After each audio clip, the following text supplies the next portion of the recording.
Have you ever felt that no matter how much they love you, you just can't really feel loved? Have you noticed how you desperately seek love from others, but it's so hard for you to give it to yourself?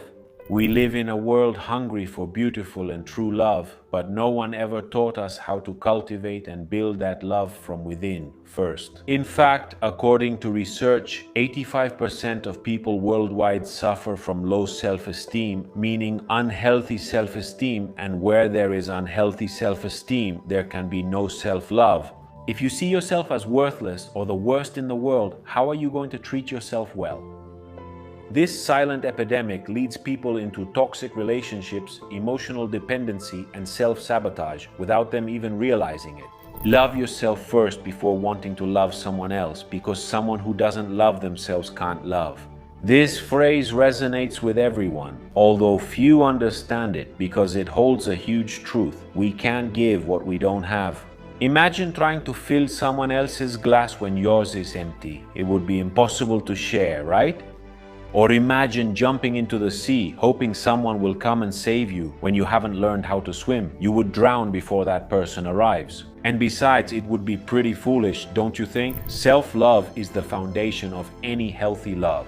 Without it, we end up looking for in others the pieces we feel we're missing, and falling into the trap of the other half when in reality, we should be whole oranges, capable of sharing our lives without expecting someone else to complete us. That's why, before looking for a relationship with someone else, you need to strengthen the relationship with yourself. And to help you achieve that, in this episode, I'm going to give you 6 elements that can transform the way you love and, above all, the way you treat yourself. So, without further ado, let's begin this inner journey.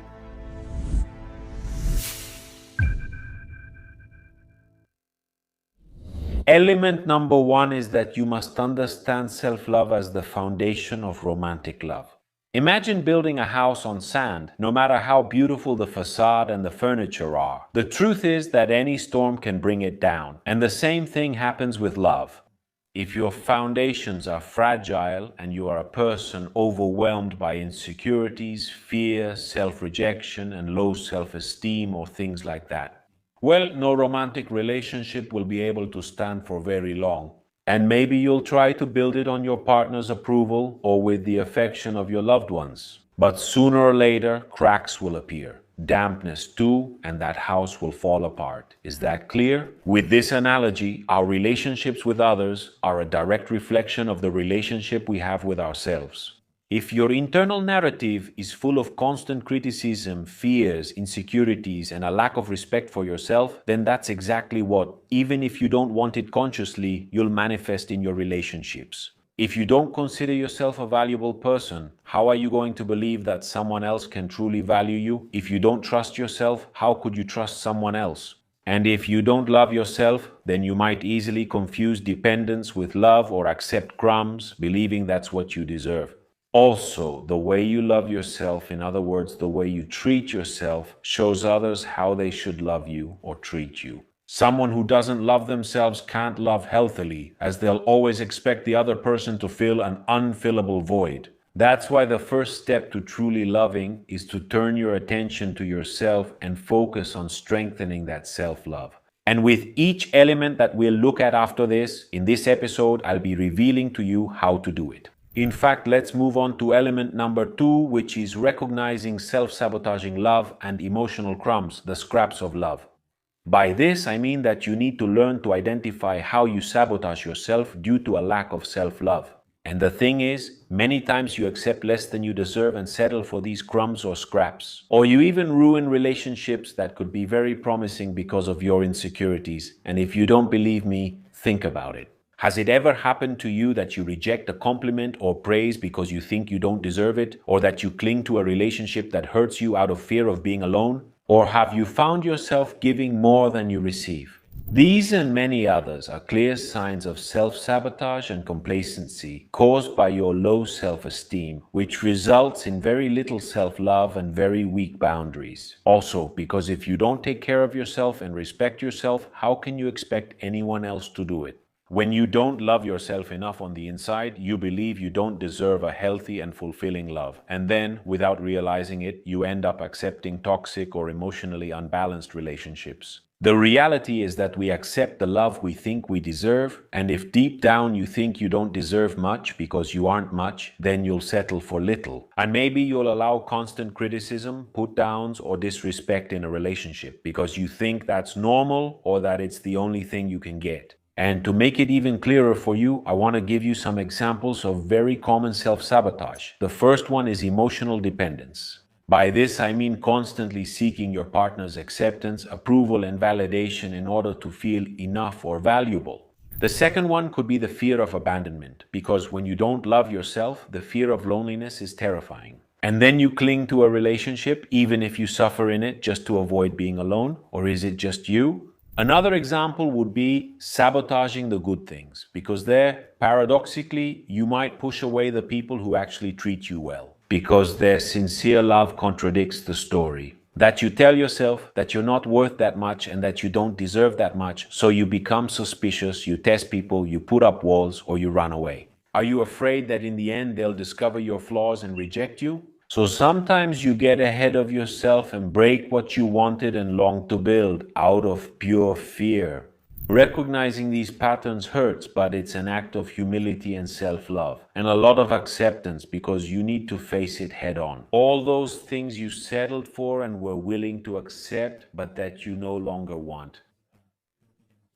And I ask you, don't you think you deserve a full banquet now instead of just crumbs? This element, the second one, confronts us with our shadows, meaning everything we don't see about ourselves, but it also prepares us to integrate the next element, which is number 3, and it's about setting boundaries and self-respect. Because what you tolerate is what you teach yourself, and it's what you teach others they can do to you. If you love and take care of yourself, then you're going to teach others that they have to do the same or not. They can be part of your life, and part of taking care of yourself is learning to say no to what hurts you, to what takes away your peace, to what takes away your calm, or to what doesn't. It is. True love may sound obvious, but when self-love is lacking, it's hard to set these boundaries, even if you rationally understand that you should set them. And that's why you completely give in to the wishes or needs of others, leaving your own behind in the end. And that's why you allow others to invade your physical or emotional space, because you're afraid of losing their approval or being rejected. In other words, you forget about yourself or put yourself last just so you don't make others uncomfortable, so they won't reject or abandon you.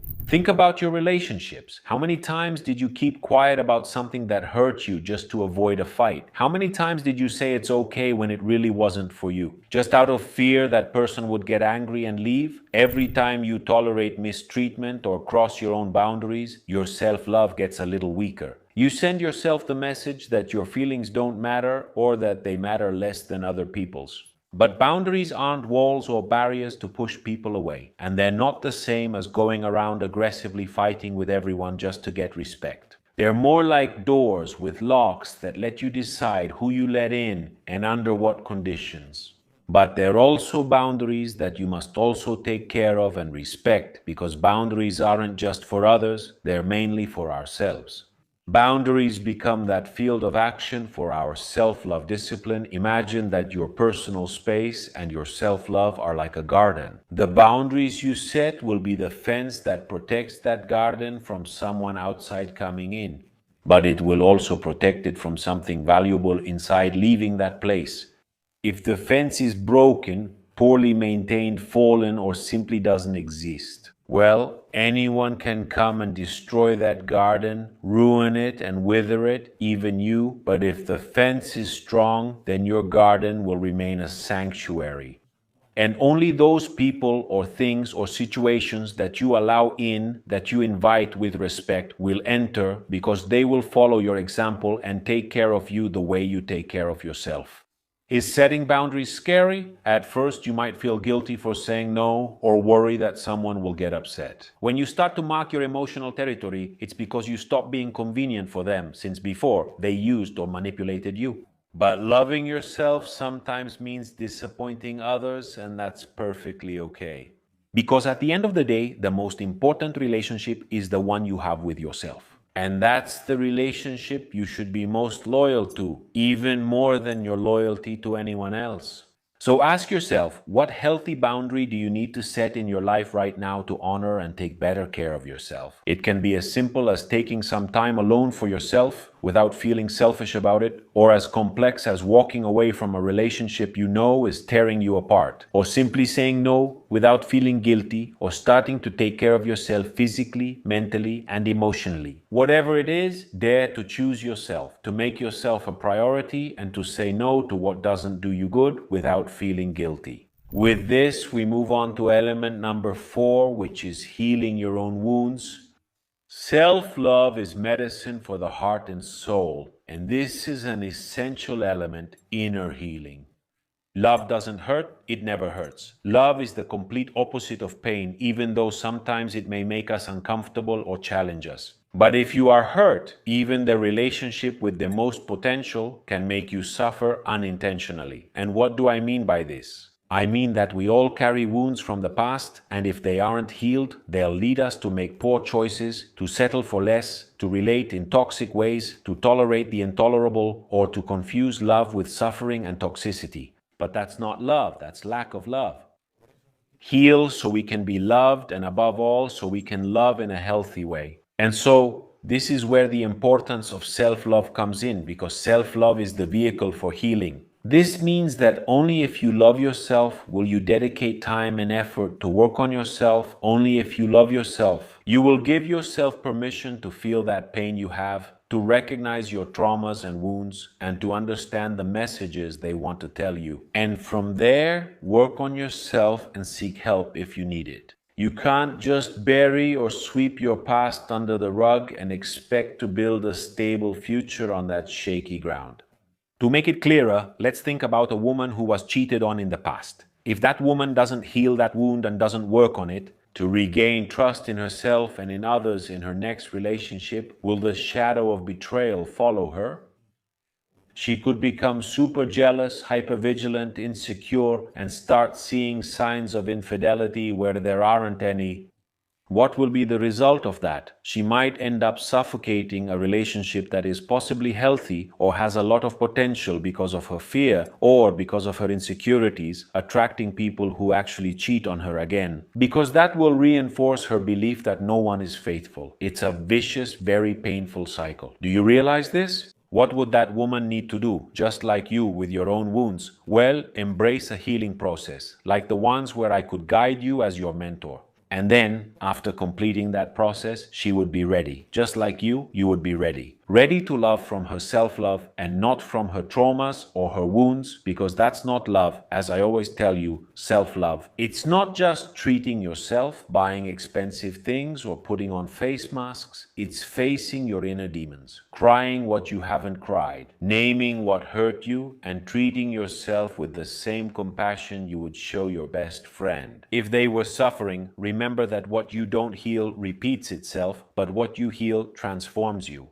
Every healed wound becomes a lesson, a shield of wisdom and many skills. Not walls of bitterness like the ones you're building by not healing them.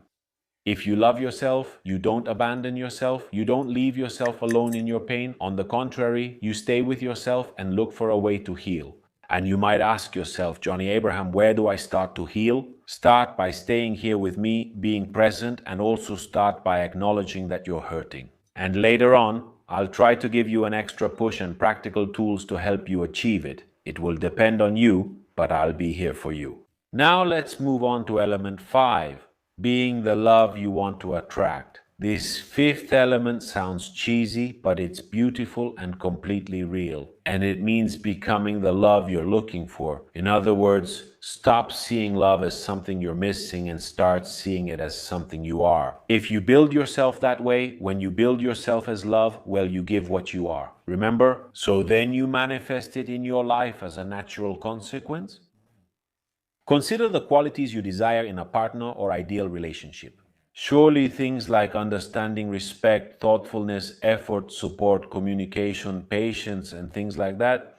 Well, now ask yourself very honestly, do you give yourself all those things every day? For example, if you want someone to listen to you, but you don't listen to yourself and you ignore your emotions and needs, how are they going to be able to listen to you? You expect their loyalty, but are you loyal to your commitments, values, and ideals, or do you betray yourself to please others? You want them to shower you with attention, but do you treat yourself with care and attention to detail in your daily life? There is an unwritten law of life that says we receive what we project. And this isn't magic, it's cause and effect, and it makes perfect sense. If you value yourself, you won't tolerate someone who doesn't value you. Or if you take care of yourself, you'll connect with people who also take care of you, and you'll take care of them. If you radiate joy and authenticity, you'll connect with people who are on that same wavelength. Being the love you desire is like tuning your frequency to the kind of love you dream of. It's about moving from just wishing to embodying and becoming. That person who, without doing much, gets the results they long for because you attract, connect, and manifest what you are. In other words, when you become love, you enter the frequency of love, and that's what you experience. Like the soccer player who improves and makes it to the first division. And that way, you no longer have to look for people who know how to play soccer or who know how to love because that's already part of you, it's part of your daily life. This doesn't mean that if you love yourself, you'll never have problems again or that magically a perfect partner will show up at your door. It means that you'll be ready to recognize and connect with healthy love. Because you already practice in yourself what that love requires: patience, respect, communication, empathy, emotional responsibility, honesty, effort, and many other things. That's why you'll be able to love without losing yourself or abandoning yourself for the other person, and to be loved without that scaring you or making you feel inadequate. Now let's move on to the last element, number 6. And this refers to the fact that self-love sustains romantic love, meaning it allows for healthy and lasting relationships. Understanding that self-love not only prepares you to love, but also sustains the love you build over time is fundamental.